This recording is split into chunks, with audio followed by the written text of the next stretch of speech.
दर्शकों, स्वागत है आप सभी का डी लाइव न्यूज में। जैसा कि हम सभी जानते हैं कि आजकल बॉलीवुड में फिल्मों का दौर जारी है और ज्यादातर फिल्मों में हमें नए कलाकारों को देखने का मौका मिल रहा है। फिलहाल की अगर हम बात करें तो बॉलीवुड जो है वो सिर्फ एक हीरो हीरोइन की लव स्टोरी नहीं बल्कि समाज के बाकी मुद्दों को भी स्क्रीन्स पर हम सभी के लिए उजागर करता है, उन पर तंज कसता है और समाज की जितनी बुराइयां हैं या अच्छाइयां हैं उन्हें भी किसी न किसी तरीके से एक मैसेज कन्वे करती है आजकल की फिल्म और हम सभी के सामने हमारे समाज की सच्चाई को लाकर रखती है। एक ऐसी ही फिल्म मुरारी द जेंटलमैन जल्द ही हम सभी के सामने आने वाली है और आज टीम की स्टारकास्ट और मूवी के प्रोड्यूसर इस समय हमारे साथ हमारे स्टूडियो में मौजूद है। हम उनसे जानेंगे कि क्या बेसिक आइडिया है इस फिल्म का, हम उनसे फिल्म से जुड़े उनके अनुभवों के बारे में भी जानेंगे। सबसे पहले मैं सभी से आपका इंट्रोडक्शन करा देती हूँ। हमारे साथ है यजुवेन जो इस फिल्म में पैरेलल लीड का किरदार निभा रहे हैं। हमारे साथ है संजय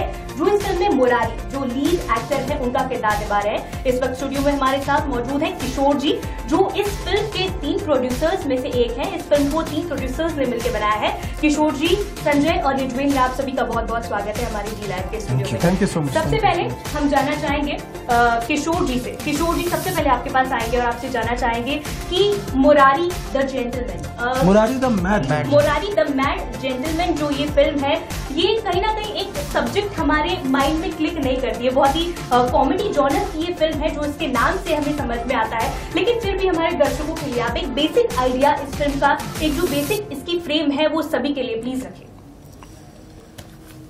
किशोर जी। Okay, the basic idea is for this film.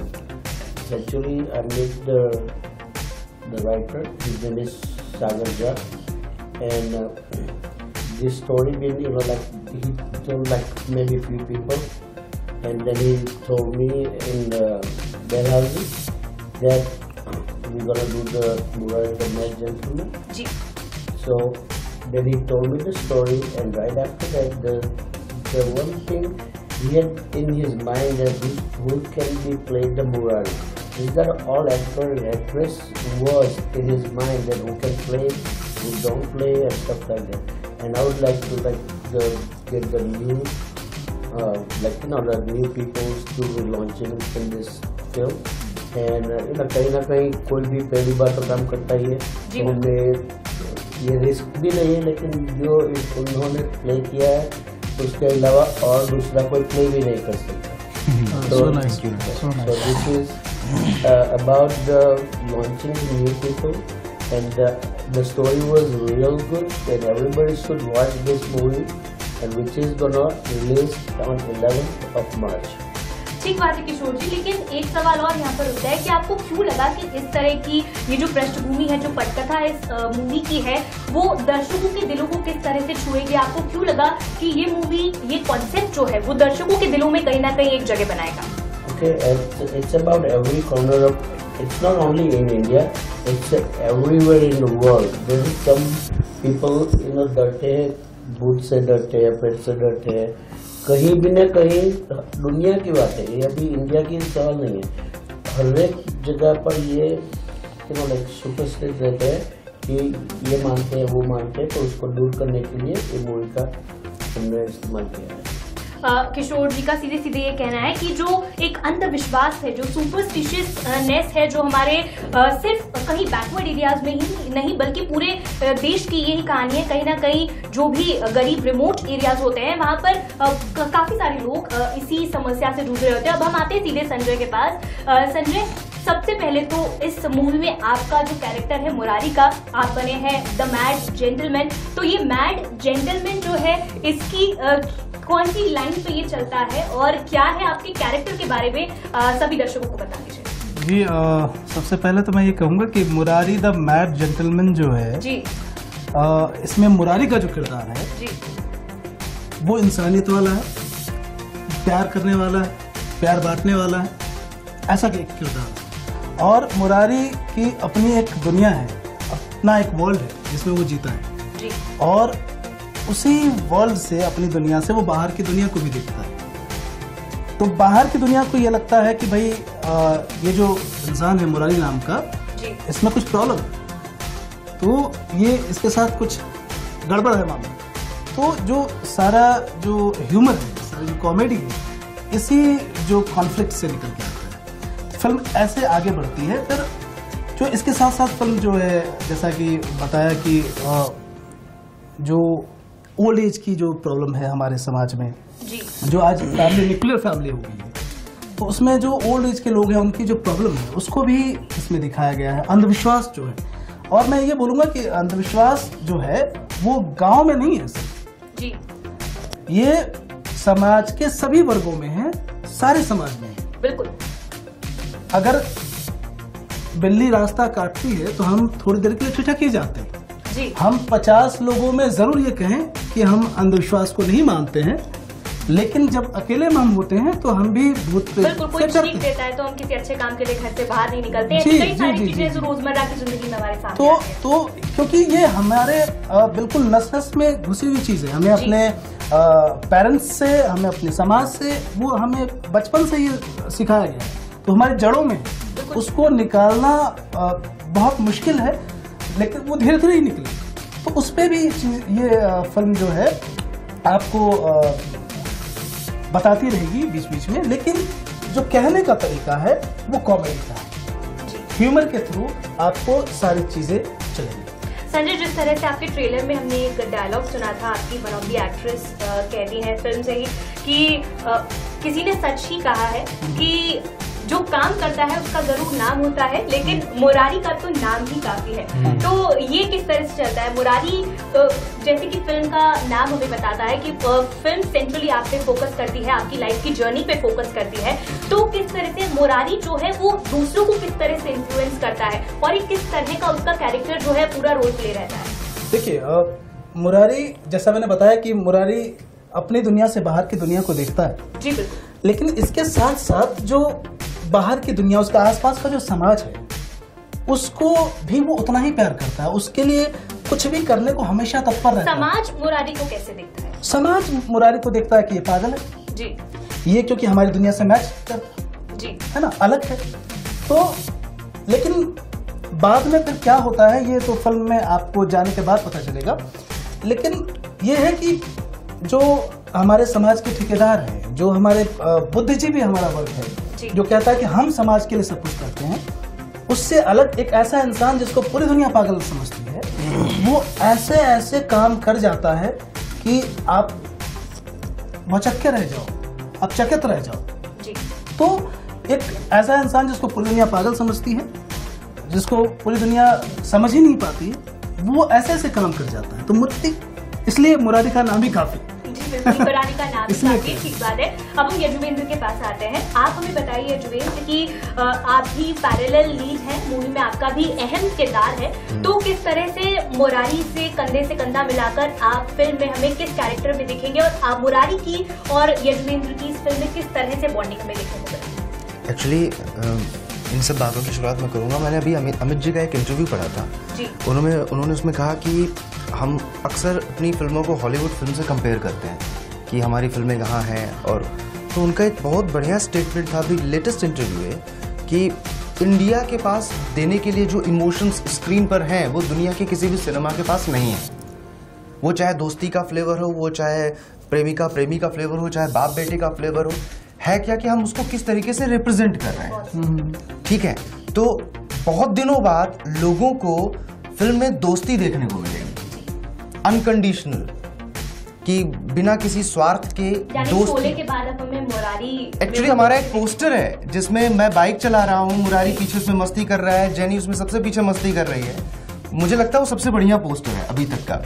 तो वो वास्तव में वो ये दिखा रहा है कि दोस्ती को निभाने वाले लोग आज भी हैं, मैं भी इसमें बिलीव करता हूँ। और बस दोस्ती का तड़का। और आपका जो सवाल था मैं थोड़ा सा भूल गया हूँ, फिर से पूछिए एक बार। मैं आपसे पूछ रही थी कि किस तरह से फिल्म में आपका क्या किरदार है और मुरारी के साथ कैसे पैरेलली आपका कैरेक्टर मूवी में फ्लो करता है? एक्चुअली इस फिल्म में नतालिया अलीना एक एक्ट्रेस है, रशियन एक्ट्रेस है, वो भी हमारे साथ हैं, बहुत इंपॉर्टेंट किरदार में। उनकी पेयरिंग जो है वो मुरारी के ही साथ है। तो गाँव में इत्तेफाकन एक फॉरेनर आ जाती है। मुरारी का जो गांव है वो फुलपरास गांव है। एक्चुअली मैं बताना चाहूँगा कि ये गांव वास्तविकता में भी कहीं एग्जिस्ट करता है। जो हमारी फिल्म के राइटर हैं मिस्टर सागर झा, उनका ही गांव है, उसी का नाम इस गांव में इस्तेमाल किया गया है, फुलपरास। तो उस गांव के बगल एक और गांव है जहां का मैं रहने वाला हूं। तो हमारे यहाँ एक मेहमान आती है जो फॉरेनर होती है, अब वो गांव वालों से अटैच नहीं हो पा रही है क्योंकि जाहिर सी बात है वो दूसरी जगह से, तो भाषा, इमोशन और सेंटिमेंट्स कन्वे नहीं हो रहा है। तो वो जो बैरियर है उस पर, उसको जो ब्रिज करने का काम कर रहा है वो मेरा किरदार कर रहा है, डमरू। फिर धीमे धीमे ये चीजें मतलब और इंटीमेट होती जाती हैं और हम मुरारी तक पहुंचते हैं। फिर मुरारी से हमारी जो दोस्ती है उसका सिलसिला शुरू होता है। बाकी और बहुत सारी चीजें होती हैं जो मैं बताऊंगा नहीं आपको, वो फिल्म देखने के बाद पता चलेगा आपको। तो ये इस तरह का है आपका कैरेक्टर। आप बताएंगे फिल्म में आपका नाम क्या है? मेरा नाम, मेरे किरदार का नाम इस फिल्म में है डमरू भैया, जो कि गांव का एकमात्र पढ़ा लिखा इंसान है। उसको लगता है कि सिर्फ उसी को इंग्लिश आती है आसपास के कई गांवों में, लेकिन वो जब भी इंग्लिश बोलता है तो इंग्लिश की टांग ही तोड़ रहा होता है। जी बिल्कुल। तो जैसे कि ये कॉमेडी फिल्म है तो लाजमी सी बात है कि ऐसा कोई ना कोई कैरेक्टर तो फिल्म में होना ही था। लेकिन और एक बात है कि इस फिल्म में बहुत ही मंझे हुए कलाकार असरानी जी भी हैं। तो असरानी जी के साथ यजुवेंद्र, आपका काम करने का एक्सपीरियंस कैसा रहा? उनसे क्या कुछ एक्टिंग की बारीकियां जो हैं वो आपको सीखने को मिली है? अभिनय की बारीकियां तो मुझे ऐसा लगता है कि हर तीसरा चौथा एक्टर जो ट्रेंड है वो सिखा सकता है, लेकिन सबसे बड़ी चीज जो सीनियर एक्टर से सीखने को मिलती है वो होती है उनके काम के प्रति जो कमिटमेंट है, उनकी जो एनर्जी है, और वो कितना इन्फ्लुएंस करते हैं को एक्टर्स को एज एन एक्टर, कि वो कितना स्पेस दे रहे हैं अपने को एक्टर को, वो कितना मौका दे रहे हैं कि सामने वाला भी परफॉर्म करे। उनकी एनर्जी तो मतलब अभी हम लोगों को उस एनर्जी के लेवल पे आने में थोड़ा समय और लगेगा। मुझे ऐसा लगता है कि वो एनर्जी का जो लेवल 70, 72, 75 साल में है उनके पास, वो काबिल तारीफ है। सबसे बड़ी बात यह है कि हम अक्सर असरानी जी का नाम जैसे ही आता है तो हमारे दिमाग में आता है अरे यार कॉमेडियन, ये हम तुरंत सोचते हैं कि कॉमेडी कर रहे होंगे। ऐसा नहीं है। असरानी जी इस फिल्म में एक चरित्र अभिनेता है जिसके कई सारे शेड्स हैं, और बहुत दिनों बाद असरानी आपको कई रूपों में दिखाई देंगे। ये बहुत बड़ी बात है। हाँ, बहुत सारे नए फ्लेवर्स में दिखाई देंगे। और उन्होंने हमेशा सेट पर एक अनुशासित, एक मतलब एक ऐसी छवि बना के रखा कि हर बंदे को लगता था कि नहीं, हमें भी डिसिप्लिन रहना होगा क्योंकि हम एक ऐसे एक्टर के सामने हैं जिसको अपना काम बहुत अच्छे तरीके से करना आता है। जी बिल्कुल ठीक बात है। संजय, आपके पास हम आएंगे। आपने इससे पहले गैंग्स ऑफ वासेपुर जैसी फिल्म्स में भी काम किया है, उसमें भी नवाजुद्दीन सिद्दीकी और मतलब बहुत सारी अच्छे एक्टर्स थे जिनके साथ वहां पर भी आपको काम करने का मौका मिला। लेकिन क्या मानते हैं आपकी वो एकदम एक्शन पैक्ड और इस टाइप की फिल्म थी और बहुत ही एक थोड़ी कहें कि हम एक दूसरा माहौल क्रिएट कर देती है, लेकिन कॉमेडी फिल्म, इन दोनों फिल्म्स के जॉनर बहुत ज्यादा अलग है। तो कितना मुश्किल हुआ आपके लिए इन दोनों फिल्म्स में अभिनय करना अलग अलग? आप बताइए, कंपेयर करें तो आपको क्या ज्यादा मुश्किल लगा, आपने एंजॉय क्या ज्यादा किया? देखिए, मैं क्योंकि थिएटर बैकग्राउंड से हूँ और कई सालों से थिएटर कर रहा हूँ, नेशनल स्कूल ऑफ ड्रामा से मैं पास आउट हूँ, तो थिएटर करने वाले की आदत होती है कि वो अलग अलग तरह के किरदार निभाना चाहता है, और उसकी ज़िंदगी में जब भी ऐसा मौका आता है वो लपक के उसको पकड़ता है, वो अपने आप को चैलेंज करना चाहता है। तो बिल्कुल सही कह रही हैं आप, क्योंकि गैंग्स ऑफ वासेपुर और मुरारी द मैड जेंटलमैन बिल्कुल ही दो अलग अलग तरह की फिल्म है। तो उसमें जितना मैंने अनुराग कश्यप जी के साथ काम करके जितना मज़ा किया, नवाज के साथ काम करके जितना मैंने सीखा और मस्ती की, उतना ही मुरारी द मैड जेंटलमैन में इसमें जो मेरे लिए चैलेंज था, क्योंकि कॉमेडी करना और एक मेन लीड किरदार को निभाना बहुत ही मुश्किल काम है। आपको पूरी फिल्म को खींच कर लेकर जाना होता है। तो इस चैलेंज को मैंने एक्सेप्ट किया और मैंने खुद में ये सोचा कि संजय सिंह, तुम्हें ये चैलेंज स्वीकार करना है, एक्सेप्ट करना है और देखो क्या होता है। तो मैं उसमें कूद गया नदी में, और उसके बाद जो भी निकल के आया है वो तो 11 मार्च को जब फिल्म रिलीज होगी और लोगों की क्या प्रतिक्रिया आती है वो तो उसके बाद ही पता लगेगा। लेकिन हमने बहुत एंजॉय किया इस फिल्म को, और असरानी जी के साथ काम करके, और जो पूरी कास्ट है, यजुवेंद्र हैं, नतालिया है, किरण शरद हैं, सुरेंद्र राजन जी हैं जो बहुत समय बाद इस फिल्म में आ रहे हैं। आपको याद हो मुन्ना भाई MBBS, उसमें जो संजय जी को जादू की झप्पी देते हैं, वो भी इस फिल्म में है। उन्होंने एक बहुत महत्वपूर्ण किरदार किया है। तो सबको जोड़ने का काम किया है हमारे डायरेक्टर जो हैं सुजात इकबाल खान जी ने। तो तो बहुत अच्छी कोशिश की है, बहुत मेहनत की है हमने, और देखते हैं जब ये फिल्म आएगी। फिल्म की हमने बहुत सारी बात यहाँ पर की, लेकिन अब युजवेंद्र और संजय, आप दोनों से मैं चाहूंगी कि कॉमेडी फिल्म है तो लाजमी सी बात है कि हमारे दर्शकों को भी ये प्रोग्राम देखते वक्त हंसी आनी चाहिए। तो क्या कुछ ऐसा कॉमेडी सीक्वेंस शूट्स के टाइम ऐसा कुछ हुआ कि जिससे आप यहाँ पे अपना एक्सपीरियंस कोई शेयर करना चाहें, जो एकदम सडनली हो गया हो और एकदम से आप लोगों को हंसी आई हो, या फिर बहुत ज्यादा कुछ ऐसा कुछ एक्सपीरियंस हुआ हो सेट्स पे? मैं एक कोई वाकया आप शेयर करें। मैं इंसिडेंट एक बताऊंगा कि एक सीन है हमारा जी, जिसमें कि असरानी जी, मैं हूँ और पूरा गांव है, और उस सीन को करते वक्त जो है असरानी जी नीचे आ गए जमीन पर और मैं उनके ऊपर आ गया जी। तो और ये सीन में ऐसा कुछ नहीं लिखा हुआ था कि ऐसे होगा जी, लेकिन वो सीन करते करते हो गया। और जब हम वो सीन करके हटे तो मुझे लगा कि ये क्या किया मैंने, मैं असरानी जी के ऊपर, असरानी जी नीचे। तो उसके बाद मुझे इतनी हंसी आई, असरानी जी भी उतने ही हंस रहे थे कि ये सीन में हुआ क्या, और इतना, और उसके बाद पूरे जो क्रू था उसकी क्लैपिंग हुई कि बहुत अच्छा सीन हुआ, और उसके बाद हम हंसते हंसते पागल हो गए कि ये कैसे क्या क्रिएट हुआ और इतना अच्छा हो गया। बहुत बढ़िया सीन था वो। तो ये था एक वाकया जो संजय ने फिल्म के सेट से अपने एक्टिंग एक्सपीरियंस से शेयर किया। किशोर जी, एक बार मैं वापस आपके पास आऊंगी। आजकल हम देखते हैं कॉमेडी फिल्म की जहां तक बात हो रही है, Murari the mad gentleman comedy genre की फिल्म है, लेकिन आजकल कॉमेडी के नाम पे हम जैसा कि देखें तो फुहरता भी कहीं ना कहीं हमारे दर्शकों को परोसी जा रही है। कॉमेडी और एडल्ट कॉमेडी के बीच में जो एक माइन्यूट सी रेखा है, बहुत ही पतली सी रेखा होती है, कहीं ना कहीं हमारे डायरेक्टर्स आजकल उसे क्रॉस कर जाते हैं, शायद राइटर्स उसे क्रॉस कर जाते हैं। हो सकता है शायद ये एक किसी वर्ग की डिमांड भी हो, लेकिन कहीं ना कहीं कुछ एक वर्ग जो है वो इसे शायद नहीं भी पर्दे पर देखना चाहता है। तो इस बारे में आप क्या कहना चाहेंगे कि कॉमेडी कितने नियंत्रण में होनी चाहिए किसी फिल्म में? Well, actually, this comedy is a natural comedy. It's not. There is no dialogue writing or nothing like that. It's just natural comedy, and I'm sure the people will like this comedy because you know हम लोग जब आपस में बात करते हैं कुछ comedy हो जाती है, ऐसी टाइप की कॉमेडी। एक चीज मैं इसी बात पर बोलना चाहूंगा कि अभी आपने जो बोला कि वो एडल्ट कॉमेडी, एक्चुअली अगर आप सबके सामने भीड़ में कभी पूछना चाहें कि आप क्या एडल्ट कॉमेडी देखना चाहते हैं, तो सामने कैमरे पे वो इंसान नहीं बोलेगा नहीं ऐसा नहीं है, मैं नहीं देखना चाहता। जो आपने बारीक रेखा की बात कही है, वो ध्यान अब जानबूझकर भी नहीं रखा जाता, मुझे कभी कभी ऐसा लगता है, क्योंकि आपका पर्पस सिर्फ और सिर्फ शायद धन कमाना और शायद लोगों को हंसाना है। हंसा दो बस, कैसे भी हंसा दो। एक्चुअली हंसाने का जो माध्यम है वो सिर्फ यही नहीं है कि आपने कुछ रंग धरंग चीजें दिखा दी और आपने लोगों को हंसा दिया। बहुत से, मुझे तो नहीं हंसी आती यार, क्योंकि हंसी नेचुरल चीजों पर आती है।